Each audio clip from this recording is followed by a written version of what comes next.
Welcome back to another match preview, and this is gonna be fun. It's Forest versus Bournemouth. Sorry, John. And we've got our good mate. You all know him from Beat the Drop. It is, of course, Statman John from Cherry's Red Army. The link is in the title. Go and show him some love, because when we smash them, I want you guys to go and give them some trolling in their chats. Johnny boy, how are you, mate? I miss you too, Wolvie. I'm good, thank you. How are you doing, mate? Oh, mate, if you'd asked me 24 hours ago, it'd have been different. Right now, I'm just tired, man. I'm just tired. But John, let's start with what you've made of the whole Cooper out and Nuno in. Have you taken it from an outsider looking in, mate? Well, I suppose it's a funny one. I think I brought it up on Beat the Drop last time. I think that Bournemouth and Forest statistically were the two worst teams last season, and almost any way you want to slice it, every measure attacking and defensive wise, Bournemouth and Forest were the worst two teams last season. Bournemouth decided that they didn't really want that to happen anymore. So they would rather not take the risk with the same guy that had got them in that spot, even if he kept us up. And we do still very much appreciate Gary O'Neill for what he did. We really do. But some fresh new ideas, something interesting, something that we were going to enjoy was decided was the way to go. It was a risk, but it was one that was worth taking.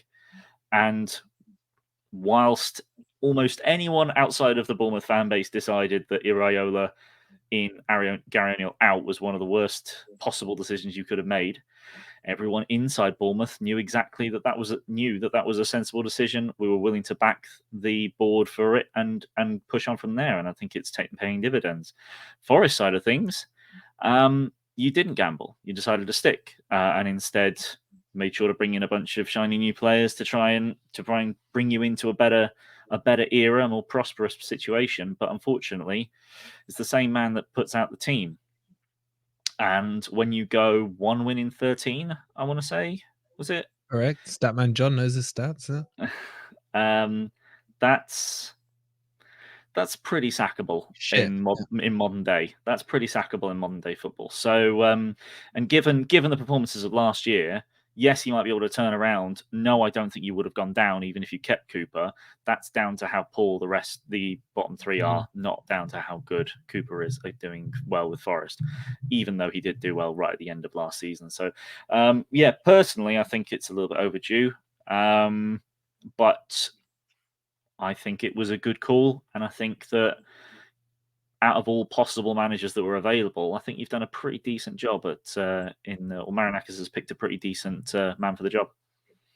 But admit it, John, you wish this was happening next week and not this week. Oh, God, yeah. Yeah. God, do I wish you'd saved this for another week. Because what I thought might have been a really nice, relatively comfortable afternoon. I say relatively comfortable. I still think it would have been a difficult game. Now suddenly I've got no idea what's going to happen, and I've lost a lot of faith that we're going to be leaving with 3 points from the City ground now, which is not how I was feeling 36 hours ago. The arrogance has gone. I love it.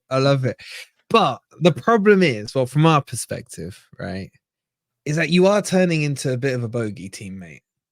And it's kind of getting annoying. Right? Even though we drew, didn't we? At your place last season, Super Sammy Surridge there with the late one. Came back. It was that one, wasn't it? It was, yeah. It was a dire game, but I reckon you guys still do feel confident. I feel like you look at Forest sometimes as your cup final, mate. The big European champions, little old Bournemouth with their broken roof. Is that right? Or is there a little bit of needle with you guys? Because I know you're still looking around for a local rival and no one really cares if you think that you're a bit like Leicester with Forest, yeah, when you're doing that with your Southamptons and what have you. But is there a little animosity between the two clubs, especially with the recent history you've had? I mean, you're not wrong about the local rival thing. I've never got the desire to try and force Southampton into considering us rivals, especially when they've got Portsmouth. We're never going to get over them. But in terms of a bit of needle, yeah, I think there's a little bit of it. I mean, Bournemouth kind of developed a weird rivalry with Watford over a period because we went up together, then we went down together, Yeah. and there was this period where we would have a load of really feisty games. I think we drew about 6 games in a row, something ridiculous. And a lot of them got quite feisty, and it turned into a weird social media derby thing. And with Forest, obviously now we're up and they're sort of languishing a bit in the Championship, so we've forgotten that one with Watford. But with Forest, it all started because of it all definitely, if there is any, it started because of Forest fans. Because when we were sort of just about petering along in second place under Parker, watching some pretty drab football, we're getting results here and there, and you were shooting up the league with Cooper, it really became a thing of we're coming for you. Was the Forest fans were looking at Bournemouth and going, we're coming for you. And you kept that back, and that drum got banged for half a season, particularly with the suspended match debacle and the roof and all that jazz. So you're going to admit that was all fake? No, I'm not going to say it's all fake. I'm saying it fueled the rivalry. Yeah. And it also made us more annoyed at you because you still haven't shut up about it. But then, of course, that all came to a conclusion with the game down at the Vitality, where we won. And the fact that you admit now the fact that your bus went off with so many supporters, with a fanfare to say that this is the game we win and we get automatic promotion with it, and then it didn't happen, made it quite sweet when we did win that one in the end. Mate, there were more fans around that bus than you can fit in your stadium. That's the thing here. And you didn't need fans anyway, because I want you to admit, live on this, pre-recorded on this preview, that Sam Surridge should have had a penalty and that linesman was paid off because you cheated. He wasn't paid off, but I'd have to look back, but I'd probably agree with you. Okay. I think I probably agree with you. I tend to be pretty good at finding neutral ground, or rather just being objective. I do remember there being at least one dodgy decision in that game. So, yeah, sure, can say that. But even if it was a draw, we still would have gone off automatically ahead of you. So you would have been 1-0 up. The whole butterfly effect. You'd have been in the playoffs. You would have lost to Sheffield United. And then it's actually, you probably would have got Luton if you'd finished third. So anyway, that's all history, mate. But we are now both with the big boys, right? We're both with the big boys. And I hate to admit it, and I won't admit this much, but I am starting to grow some respect towards Bournemouth. I love you, manager. I don't love you, manager. I rate your manager. Ugh, I'm going to have to edit that love word out. Actually, I can't. And the recruitment's been good. Yes, you started off slow, but where do you think the turning point has been in your own? Because you're top of the form table at the moment. What was it that flipped that switch? Because it felt like a switch flicked. I know it's the Newcastle game where I was suddenly like, whoa, what's going on here? But were you guys seeing signs of it coming, or did it feel like the light just came on? There were definitely signs. There were absolutely signs. I think that the big turning point is definitely getting the first win was against Burnley. Coming from behind to win that game 2-1 was massive. And I'm not I mean, heck, I did it. I said it I've said it in videos. I will openly admit I was becoming worried about our situation. I never called for the manager's head, but what I did say was that there have been some good moments, particularly in the first sort of like 5 to 6 games. I felt like the 0-0 draw at home to Chelsea wasn't great, but it was decent. The first half against Brighton was great. How we went into that halftime 1-1, I really don't know. But then when we got battered at home 4-0 to Arsenal and we lost 3-0 away to Everton, which was like the first game that I went, right, that's the game we should be doing well in, and we got destroyed. I was like, okay, now all this hype, all this signs of encouragement, that's over. You've got to start getting the wins. Like I said, if he doesn't get some decent results against Burnley, maybe not Newcastle, but certainly Burnley and Sheffield United, if he doesn't pick anything from those, now we've got to talk about where this club is going. And we went 1-0 down, and we weren't all that convincing in terms of the fact that our 2 goals, Burnley gave them to us. It was far too haphazard at the back. A good goal from Billing to get the second, but the keeper maybe could have done a little bit better with it. But just getting that first win on the board just completely changes the atmosphere around the club. We then go to Man City, and I told you this on Beat the Drop. We go to Man City and lose 6-1, and I still think that was the best away performance we put in against Man City. And it's the worst defeat we've ever had. But, it's just one of those things sometimes. And then we play a completely knackered Newcastle and beat them 2-0 quite comfortably. And then suddenly you've got 2 wins at home on the spin, and you're like, okay, there's some confidence flowing.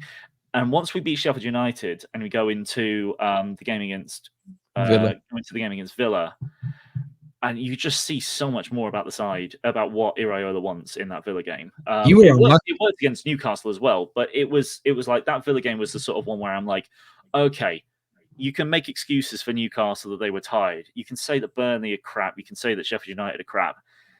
Aston Villa are no mugs. Even if their away record isn't like their home record, they're up there for a reason. And we were pretty unlucky to not win that game. So it was late, wasn't it? Watkins, wasn't it? There was a 90th, 91st minute header from Watkins. One of the best headers you'll ever see. I've got no qualms with that. He's terrible at heading the ball, man. He misses so many easy ones, and he scores that one. That one was ridiculous. Should have blocked the cross, but once the cross got in, I've got no issues with his goal in terms of the header. And then it's all starting to sort of steamroller. Beating Crystal Palace away was kind of a landmark for me, because we are awful against Crystal Palace. Crystal Palace are our bogey opponents, from what I can, in my opinion. It doesn't matter what kind of form we're in or they're in. We will play badly. The good news is Crystal Palace were playing just as badly, and we beat them 2-0 at theirs. And then obviously it's the Man United game, which I really wish I put some money on, because I was very confident we would win that. But in the end, it was it's just steamrolled. And I do think that there were definitely signs at the start of the season. There were real encouraging aspects, but it just needed that one win. It just needed something for the players to be able to hang their hat on to say, this is working. And when we got against Burnley, that was it. The thing I want to ask you about, because during that crappy run you had at the start, a lot of the Bournemouth fans are complaining about Neto. I think he got dropped at some point in there as well. And he's back in between the sticks. Are you guys still comfortable with Neto? Because I know there's been a lot of criticism come his way at the start of the season. But have you seen... I mean, he's had two clean sheets in a row now, hasn't he? But are you feeling confident in him? Yeah, I think that issue's somewhat gone away now. But I don't think it'll be long before it resurfaces at some point. It definitely will at some point this season. There will be a conversation that will come back up against Neto. I have no issues. No doubt that will happen. Yeah. The thing was last season is that Neto was great for us, but what people weren't talking about was the mistakes he was making. And the reason they weren't talking about it is because not one of his mistakes cost us a goal. But if you were paying attention, he made a fair share of mistakes, but it would be like the ball would end up dropping quite wide. We'd just about be able to stop from going in. He'd punch something that he should catch, but nothing comes of it. Whereas the start of this season, most of the mistakes he made led to a goal. And if you've watched football for a while, you probably got to the point at which you're frustrated that keepers don't catch the ball anymore. You've definitely said, most fans have probably said, why didn't he catch that? To basically every Everton game is one that stands out, isn't it? The Everton game is probably one of the big ones. But Neto is a massive fan of punching the ball clear. And sometimes I don't have an issue with it. But the benefit to catching the ball is it just relieves pressure. And if you only punch it and it goes straight to the opposition, your defense the pressure just builds. And it happened against Everton. He punched the ball out. It wasn't long before they ended up we conceded. I think it happened twice actually, if I remember correctly. Yeah. One punch I blame him for, another I don't as much. But he made a mistake earlier in the build up to that second one. Was it Harrison who scored that one where he punched it out long to him? Or was it? Yeah, Harrison was the one. He sort of punched it, but he punched it as he was being knocked into by a Bournemouth player. Yeah. But that one I don't blame him for. But slightly earlier, there was a previous cross where he punched it but could have caught it, and then that led to another cross, and that's where the pressure builds. And I think it was the first goal that he should have punched, that he should have caught. He punched, and they ended up scoring from a second cross. So it was a combination of the punching and the mistakes leading to goals. And he then went down. He had an illness or an injury. I can't remember which one it was. I think it was an injury that kept him out for about 2 or 3 weeks. Radu came in, and while a lot of Bournemouth fans have been calling for Radu to get a go, he was crap. He's just as big a fan of punching. Yeah. So it didn't settle anyone's nerves. And yeah, as soon as Neto was fit again, he came straight back in. We actually recalled Mark Travers because Neto was injured and Randolph was ill, who hasn't played a minute of a league or cup game, I think, since we brought him in. And then Travers has come in and has only ever sat on the bench. And Stoke fans aren't happy with us that we brought him back because he was doing quite well in the Championship. But yeah, it's like I said, it's all fine now, particularly that the team are winning. It does make a big difference to how much fans talk about you negatively if you're winning. I guarantee that conversation is going to be had again before the end of the season. At some point, he's going to punch something and we'll concede straight after it, and fans will be all over him again. This weekend, they're fickle like that. This weekend, he's going to punch it straight onto Wood's head. It will deflect. Wood's head and it will deflect in. But I want to talk about some of the positives, mate, on Bournemouth. Semenyo, I know he didn't have the greatest game against Man U, but he's caught my eye. I'm actually liking your attack quite a lot because you've got the ex-Middlesbrough guy, Tavernier, who we were close to buying when you bought him as well. He's pitching in with a few decent goals. And now Kluivert's getting in the team as well. And obviously Solanke, he's starting to find his shooting boots again. But outside of all of those, I think Cook has impressed me as well, holding that midfield. Are you starting to feel that the attacking quartet, if you like, is finding a bit more freedom because you got Cook and Christie's playing with him, isn't he, alongside? Yeah. Are you finding that they're giving you more control, even though it's a two-man midfield, but it's helping to release your attacking side? Yeah, I think it's an interesting one because it's one that I'd like to sort of be able to look back at some games just to see, or be able to see a bigger picture back of some of the movements of the attackers. But Ryan Christie has always been a number 10 or maybe a right mid. And now with Billing, I think he might have had a knock or something, so couldn't play. Adams is out. Scott is out. Rothwell isn't a defensive midfielder. He doesn't have he doesn't have the ability to read the game defensively. He's decent going forward, but he can't do it defensively. So what Iraola loves is energy, running non-stop, which Christie could play 180 minutes every 3 days and he'd have no issues. He's got a ridiculous energy on him. And he kind of just had to be dropped to play in the double pivot with Cook. And it's been an accidental masterstroke. Lewis Cook has suddenly turned into the player that we all hoped that he would turn into when he was playing as a number 6 really well in a 4-3-3 for Parker in the Championship. Then got an injury, so I had to drop out. But he's got his back to his ball-winning, aggressive best, but with that quality on the ball. Ryan Christie is doing what I hoped Philip Billing would do from that position more often, which is just drift forward and just pick up pockets and start distributing the ball left and right. And really sort of help with the attack. But Ryan Christie also has, I think I saw a stat that in the last 4 to 6 game weeks, no player has produced more tackles than him in the Premier League or something. It's something like that. His defensive numbers are ridiculous at the moment, as are Cook's in tackles and interceptions. And it's just combining really well. And the funny thing is that you would think the massive weakness of them is the lack of height and the lack of physicality, because they're both like 3 foot tall. And yet, like, heck, against Newcastle, even if they were tired, they're still going up against Joe Linton, Guimaraes, and I think it was Miley was the other one. They're all over 6. Well, Guimaraes isn't, but Joe Linton's pretty big. Miley's over 6 foot. And yet we bossed the midfield with those two. And because Christie's now no longer playing in the 10, and what Christie does a lot of good work, but his actual goal and assist numbers are terrible. And I think he came too deep a lot. And what you've now got with Semenyo and Tavernier on either wing that swap all the time, every other game they're on different wings. You've got two players that can go both ways that are very happy to dribble with the ball and have got real strength. Semenyo in particular. I mean, if you watched Lewis Hall try to tackle Semenyo in that Newcastle game, it was like a 12-year-old trying to take him back. He literally bounced off him. So those two work really well off the wings. And Kluivert kind of just provides this roaming role where I feel like neither the midfielders or defenders can really pick him up. And it's leaving Solanke to focus on running in behind. And just now and again, he'll drop deep and link up play.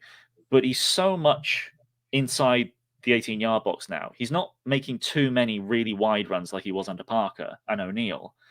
He's staying very narrow, and he's being so much more involved as being an actual goal threat. And, he scored 8 goals in the league, I want to say, from an XG of 8.3. He's on target for exactly what you would expect from all the chances that he's been given. So all told, it's actually performing a really cohesive front six. And it means the defenders the fullbacks don't really need to get forward to support it. So we can actually be a little bit more secure defensively as well. All told, it's just sort of settled really well as an Making you lot sound like you're Man City here, mate. Seriously, come on. Like, know your station, mate. Hey, saying that we're decent. That's what I'd hope from a Premier League side. I'm waiting for us to get to that stage. Looking at it, change your manager now, it might happen. Yeah, manager bounce, baby. You remember those words. Manager bounce incoming. Just switching over to Forest. I know it's tough to do because I know you asked me on your preview, like, name the team. I'm not going to go that far with you because we could be here all night trying to figure it out. But is there anyone who's catching your eye at Forest that worries you?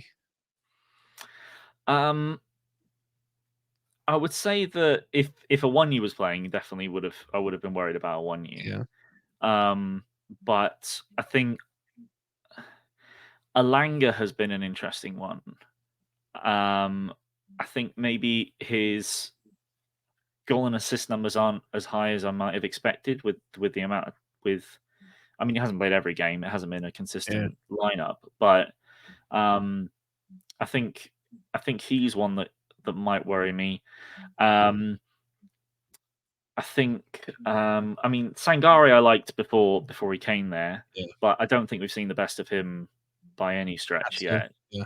I liked Danilo towards the end of last season. Yeah. But again, it's difficult to pick up too many players because, like, you're in the position you're in because not a lot of performances have come through. I actually respect that answer. And I'm sure Ant will be watching. He might be applauding you because normally what happens, especially when we do a preview with like a Big Six team, I want take one guess at who they will name. Morgan Gibbs White. Correct. Who's been not great this season. No. And you have to sit there and be like, oh yeah, Morgan, yeah. It's been amazing. You don't want to make him feel bad. Yeah, exactly. I kind of agree with you. I mean, at the moment, I'd say our two form players are probably Mangala and Murillo, and probably Harry Tuffalo. Murillo, to be fair, the one of the, I think, was it Aston Villa or Liverpool? Villa. I think I watched a decent chunk of both of those games. I think, and Murillo definitely stood out as the centre, the ball playing centre back, who made a few mistakes as well. To be fair, he does like to take the ball a little bit too far at times. He's definitely he's one that if I was a City fan, I'd be going, Bournemouth high press. He might thrive or crumble. So that'll be an interesting one, I think.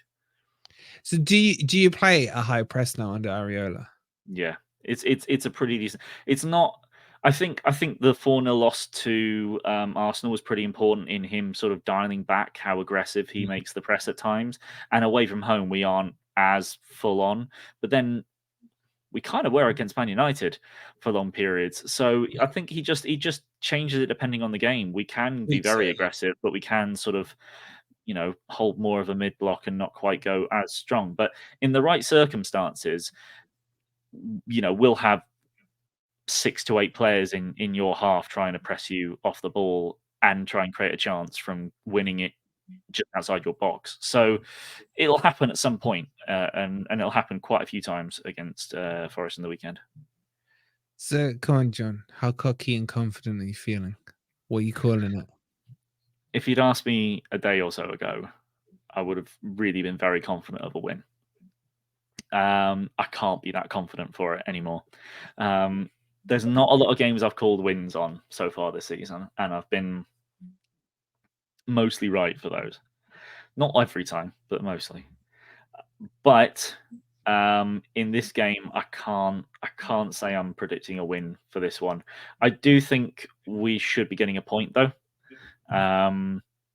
and really away from home, I'm happy with a point in most circumstances. Even if you are down just outside the relegation zone, I still You've been there, mate. Don't you start getting cocky. You were there like 2 weeks ago, right? Yeah, 2 weeks is a long time. No, I'd still be very happy with a draw, I think, before the game. I might say something different to you if we dominate possession and don't win, but I think I'll be happy with the draw. I think I'll go 1-1. 1-1. Sitting on the fence. Yeah. I haven't decided yet.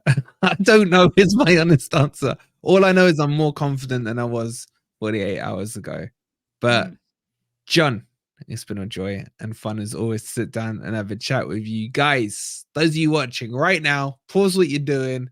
Hit the link that's in the title for Cherry's Red Army. It will take you straight there, and hit that subscribe button, because we are going to batter them, and then we're going to troll them, and then we're going to talk about their roof again. And make sure you've hit the like button on this video. Johnny boy, I've enjoyed it as always. We'll probably see you on the next Beat the Drop, which God knows when it will be, with Christmas and New Year falling on a Monday. But thank you so much, John. And come on, you Reds. Don't say any cherry crap.